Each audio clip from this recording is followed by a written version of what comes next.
Dear friends, Hazrat Ibrahim, peace be upon him, was a prophet from whom Allah demanded great sacrifices. Nimrod tried to burn him in fire, but Allah saved him from that fire. When Hazrat Ibrahim returned home, his father told him, "O Ibrahim, if you do not leave your Lord, then leave my home." Hazrat Ibrahim, peace be upon him, left his house without complaint and set out for Egypt. When the king of Egypt became convinced that Ibrahim was a prophet of Allah, he arranged for his daughter, Hazrat Hajara, to marry Ibrahim. After this, Hazrat Ibrahim, along with his wife Hajara, went to Palestine and settled there.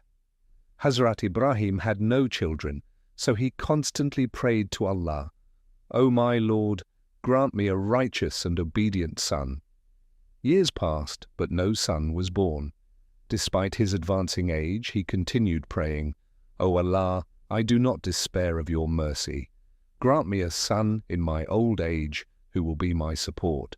Finally, at the age of 84, Allah accepted his prayer and granted him a son, whom he named Ismail. Imagine the love a father must feel for his son when he had to wait until 84 years of age to have one. Hazrat Ibrahim, peace be upon him, would hold him close, kiss him, carry him on his shoulders, and play with him.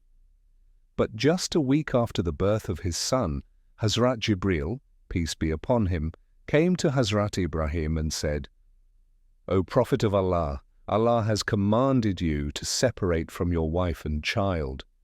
Upon hearing this, Hazrat Ibrahim's heart shook. He said, "Where should I leave my wife and child?" Hazrat Jibril replied, "Wherever Allah commands, I will take you." The next morning, Hazrat Jibril came mounted on a camel. Hazrat Ibrahim, his wife Hajara, and son Ismail mounted their camel, and Hazrat Jibril's camel led the way as they travelled through city after city for a month, eventually reaching a barren land. The land where they arrived was desolate, with no people or birds. Hazrat Jibril stopped the camel and said, "O Ibrahim, Allah has commanded you to leave your wife and child here and return." Hearing this, Hazrat Ibrahim, peace be upon him, became anxious. He said, "There is no food or water here. How will my wife and child survive?" Hazrat Jibril responded, "This is the command of Allah. Leave them here and return to Palestine." Saying this, Hazrat Jibril left. Hazrat Ibrahim, peace be upon him, was left standing there looking at his wife and child. His heart was filled with sorrow as he held his son Ismail in his arms, tears falling from his eyes. He hurriedly gathered some wood and made a small hut, placed his wife and son inside, and mounted his camel to return to Palestine. As he was leaving, Hazrat Hajara ran after him, crying, "Why are you leaving us here in this desolate land? We will die without food and water."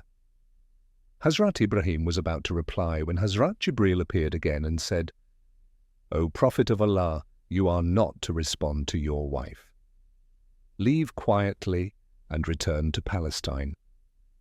Hazrat Ibrahim, peace be upon him, departed silently with his heart breaking as he looked back at his wife and son. After a month of travel, Hazrat Ibrahim reached Palestine, but he was only allowed to meet his wife and son from a distance. He was not permitted to stay. His joy of seeing his family was short-lived as he was commanded to return immediately. This was the trial of Hazrat Ibrahim's faith. This story highlights the deep sacrifice and unwavering faith of Hazrat Ibrahim, peace be upon him, who at every stage submitted to Allah's will without question, even when it came to the sacrifice of his beloved son. This event marked a turning point where Allah rewarded him for his obedience, sending down a ram to be sacrificed in place of his son Ismail.